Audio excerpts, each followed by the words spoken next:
Sveikas, kaip nekeista, tu dar gyvas, sveikas. Sveiki, gerbėmėjai. 5 2026 metų savaitė ir 55 mūsų susitikimas. Matote, skaičius čia 55, sudėtas iš ginklų. Ir šiandien mūsų susitikimas skirtas realiai vienam žmogui. Džonui Browningui. Džonui Mozei Browningui. Jisai yra vadinamas moderniųjų šaunamųjų ginklų tėvų. Jisai jau nuo 13 metų, tiksliai dar anksčiau pradėjo dirbti pas tėvą. 13 metų jau buvo jo pirmas išradimas. Pirmasis patentas 24 metų ir iš viso 128 patentai. Vienu žodžiu, kietas. Bet reikėtų pakalbėti, iš kurgi toks tai kietumas. Štai čia jums šeima. Jonathanas Browningas, jo tėvas, gimė 1805, mirė 1879, buvo mormonas, turėjo 3 žmonas ir iš viso 22 vaikus. Jėga, 22 vaikai. Vienas iš jų jau ką tik mūsų paminėtas Džonas Mozė Browningas. Džonas Mozė Browningas turėjo tik tai vieną žmoną, bet turėjo 10 vaikų. Ir vienas iš tų vaikų, Val Allen Browning, gimęs 1895 ir miręs 1944. Mes prie jo toj prieisime. Pradėsime nuo Jonathano Browningo. Jonathanas Browningas maždaug 1830 galbūt jau, sakant, žymus dėl savo harmonikėlės šautuvo. Harmonika gun. Sistema paprasta.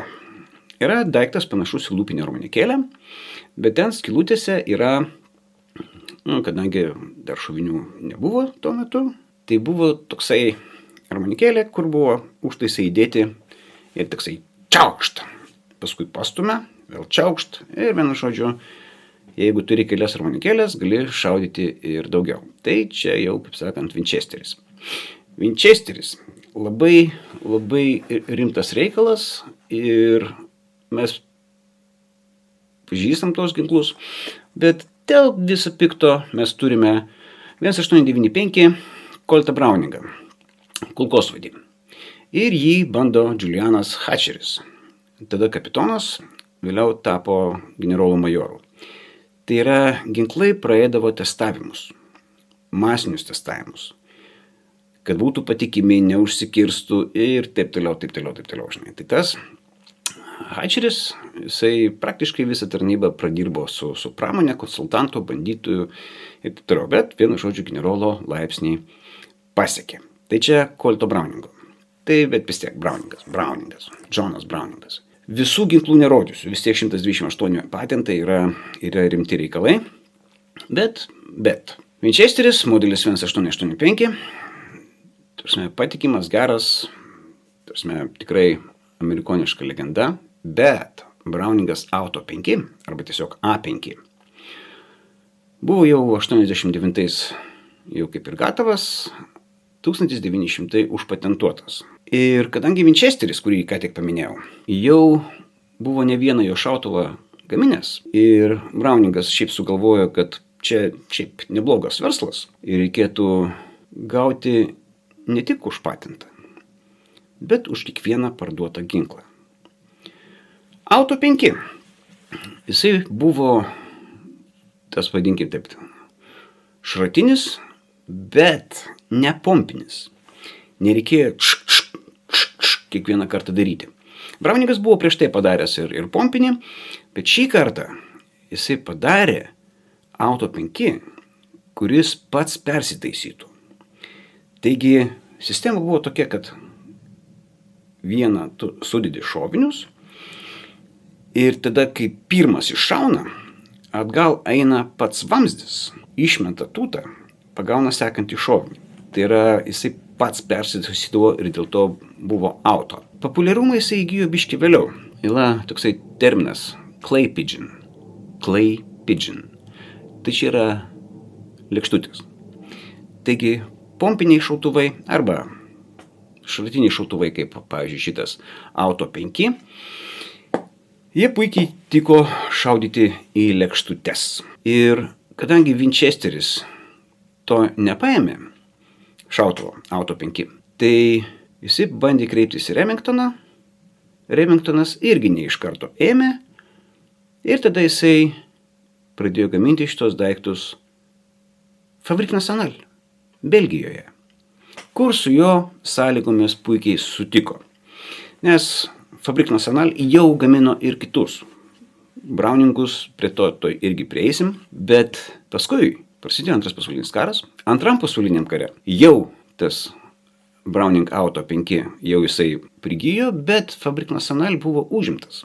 Ir vokiečiai neturėjo intereso į pompinius šautuvus, o paskui po karo dar viską sugriovė ir Fabrique Nationale labai ilgą laiką ginklų negamino netgi po karo. Gamino kanistrus, jerrycan. Bet čia irgi apie jerrycan mes kada nors vėliau pašnekėsim, kas tai iš tikrųjų yra, kam jisai reikalingas, kiek jų iš tikrųjų reikia. Tai tuo metu, kai Fabrique Nationale šito negamino, tai gamino Remingtonas. Šiaip gamino ir kitokia firma, buvo kitoks pavadinimas, bet iš esmės Auto 5 buvo pagaminta virš 2 milijonų. Rimtas skaičius.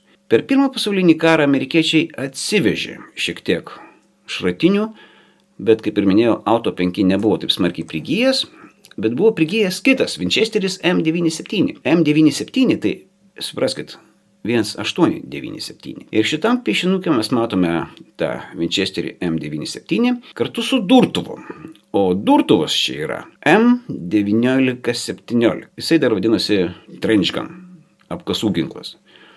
Vokiečiai nekentė šitų apkasų ginklų, tai praktiškai jeigu pagaudavo amerikietį su pompiniu šautuvu, tai ir nušaudavo iš karto. Nes labai bijojo šitų, nes apkasuose buvo baisinis dalykas. Taigi, matome tokį jau kaip ir įdomesnį ginklą, jau jame yra dujų nuvedimas. Jisai vadinosi Browning Automatic Rifle, BAR. Ir vadinosi M1918 ir jisai jau dalyvavo Pirmam pasauliniam kare. Tai praktiškai rimtas reikalas, nes su dujų nuvedimu dar prieš tai nelabai kas žaidė. Ir su šito ginklu mes matome Val Allen Browning. Šitoj nuotraukoj jisai yra su šituo, beveik kulkosvaidžiu, šovinių ne per daugiausiai. Ir karą baigė vyresniuoju leitenantu. Tai yra per 1 laipsnį pakilo. Jisai buvo priskirtas į vieną iš pėstininkų divizijų, bet iš esmės jisai užsiminėjo personalo rengimą. Būtent mokinti kareivius šaudyti štai šituo ginklu. Žiauriai pasiteisino ir jisai paskui dar ir Antrą pasaulinį karą pamatė. Antras pasaulinis karas. Vėlgi, jau paminėjau tą Auto 5. Jau tas ginklas per Antrą pasaulinį karą žaidžia jau rimtai, nes vis tiek Jungtinės valstijos, shotgunas, automatinis, labai fainiai.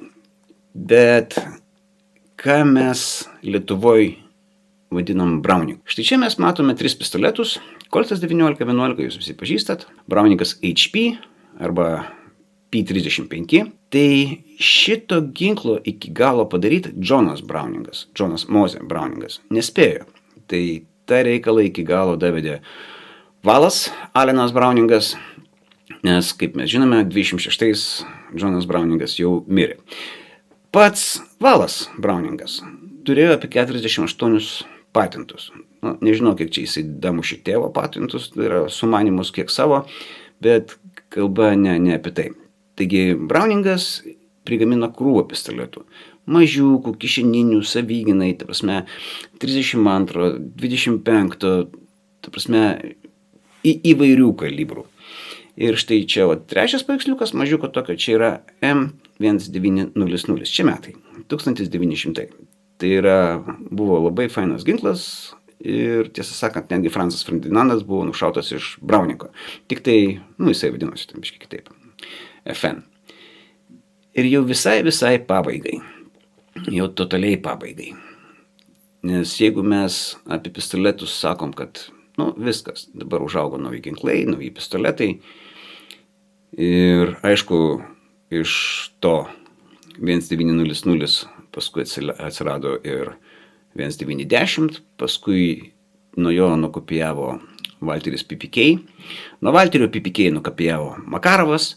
Tai yra, šitas Browningas buvo pirmasis pistoletas, kuriame grąžinimo spiruoklė buvo apvyniota aplink vamzdį. Tai čia 1900.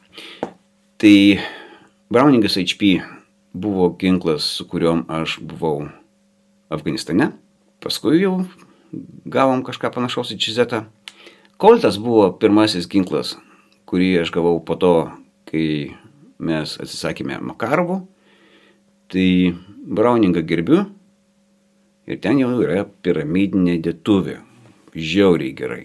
Ta prasme, jau daugiau šovinių. Koltas piramidinės dėtuvės neturėjo. Bet šiaip mechanizmas labai panašus. Jau minėjau, pabaigai. Visiškai pabaigai. Štai jums desertas. M2. Čia 12,7 arba įžymusis 50 kalas. Vis dar tarnauja. Jisai vis dar tarnauja, taigi šlovė Browningui. Ir ačiū, kad remiate. Ačiū už dėmesį. Iki kitų susitikimų.